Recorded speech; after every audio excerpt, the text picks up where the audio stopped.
ओम नमो भगवते वासुदेवाय. देवर्षी नारद अत्यंत त्वरेने हा ध्रुव आपल्या नगरातून बाहेर पडल्यानंतर नगराच्या बाहेर त्याला भेटले. त्याच्या ठिकाणी त्याला तळणारं जे दुःख होतं ते बघितलं. त्यांना आश्चर्य वाटलं की हा क्षात्र तेजाचा अंश असलेला मुलगा, लहान मुलगा, पण ह्याच्या ठिकाणी सुद्धा त्या अपमानाची केवढी मोठी तीव्र जाणीव आहे.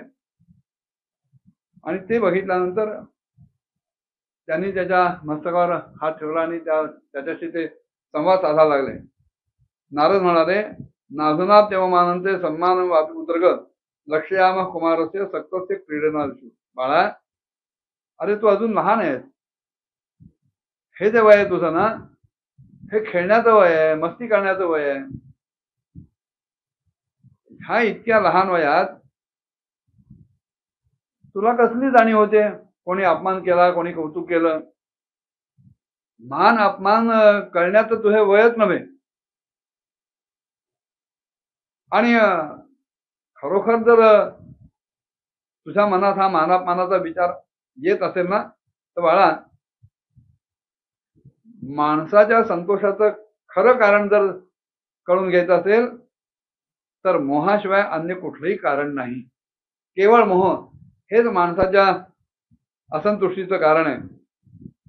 कारण माणसाला या जगामध्ये मिळणारी सगळी सुखदुःख ही आपापल्या कर्मानुसारच मिळतात. जे जसं केलं असेल ते तुम्हाला भरावं लागतं.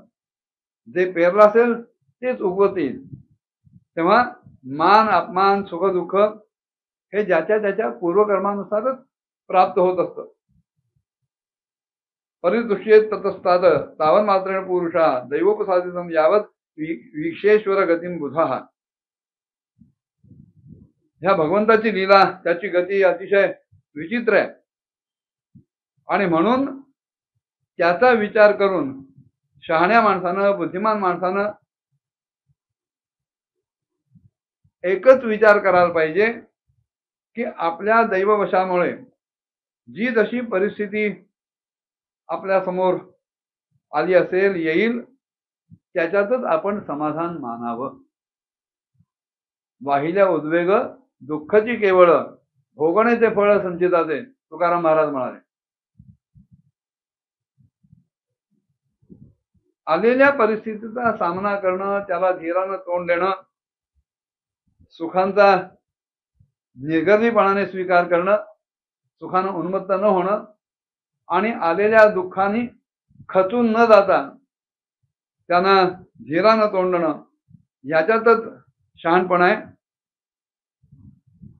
समोरच्या परिस्थितीचा सहज स्वीकार करणं, याशिवाय शहाण्या मार्गाला दुसरा कुठलाही मार्ग असत नाही. आता ह्या आईच्या उपदेशामुळं ज्या भगवंताची कृपा प्राप्त करण्यासाठी तू काही योग साधन करणार आहेस असं म्हणतोय. अरे, ही योग साधना मोठमोठ्या पुरुषांना सुद्धा साध्य होत नाही, शक्य होत नाही, जमत नाही. तू तर अगदी लहान आहेस. तुला काय वाटलं काही योग साधना केली म्हणजे भगवंत संतुष्ट होईल, कृपा करील?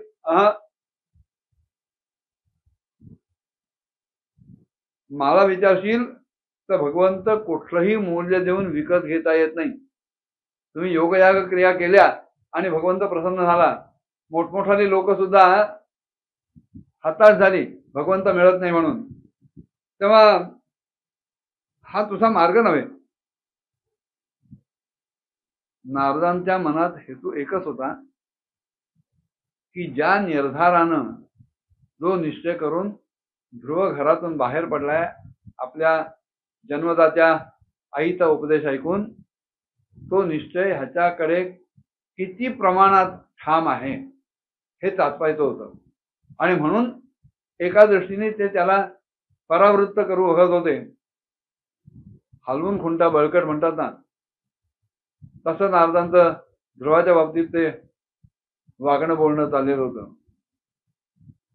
मुनयः पदवी यस्य निसंगेनो जन्मभी न विदुर्मृगयंतोपि तीव्र योग समाधीना.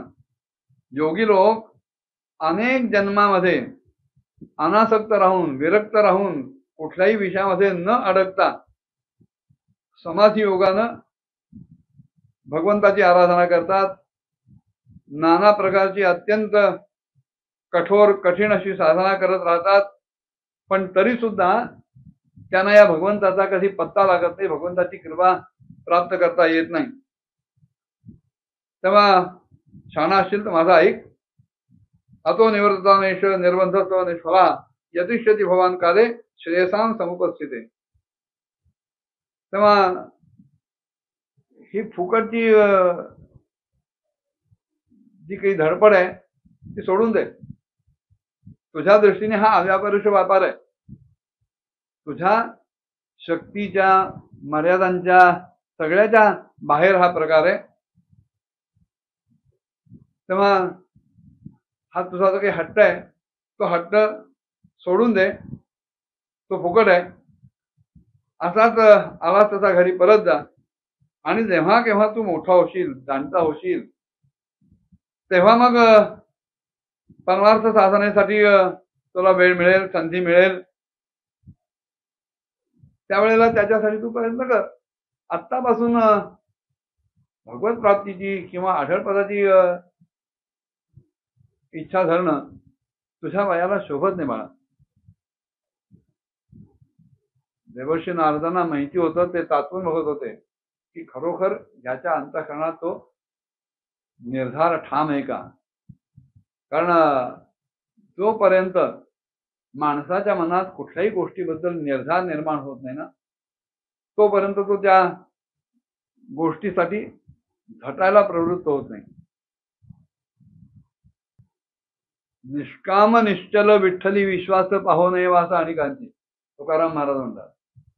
जे चित्तामध्ये एक ध्येय निर्माण झालं, जो विचार दृढमूल झाला, तो विचार प्रत्यक्षात कृतीत आणण्यासाठी, ते ध्येय गाठण्यासाठी अन्य सगळ्या गोष्टींबद्दलचा जो काम आहे, जी इच्छा आहे, जी लिप्सा आहे, त्या सगळ्यांचा त्याग करायला पाहिजे.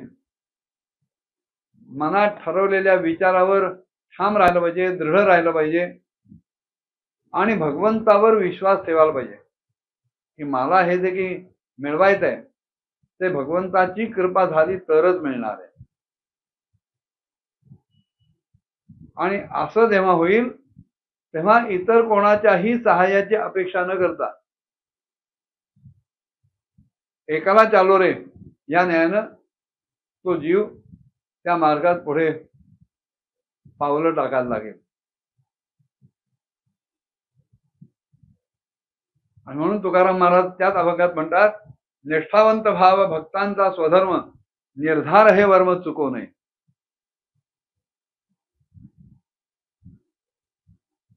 भगवंतावर आणि आपलं जे उद्दिष्ट ध्येय ठरलेलं आहे त्याच्यावर, दोन्ही गोष्टींवर अचल विश्वास असणं,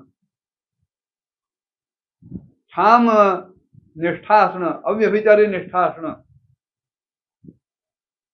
अग्नीचा जसा दाहकत्व हा स्वधर्म आहे, तसा त्या भगवंतावर निष्ठा असणं हा त्या भक्ताचा स्वधर्म जर झाला तर शेवटच्या चरणात तुकाराम महाराज म्हणतात, तुका म्हणे याचा कोण उपेक्षिला नाही ऐकिला याचा कोणी.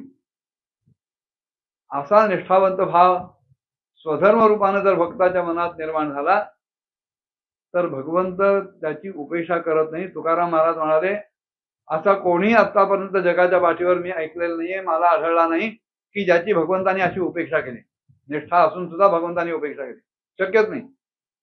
देवर्षी नारदांना हाच भाव ध्रुवाच्या अंतःकरणात आहे की नाही हे चाचून बघायचं होतं आणि म्हणून ते थोडस त्याच्या ध्येयाच्या विरोधात बोलत होते, त्याच्या बाल स्वभावाच्या विरोधात बोलत होते आणि चाचपत होते की पाणी किती खोल आहे, हा किती मुरलेला आहे.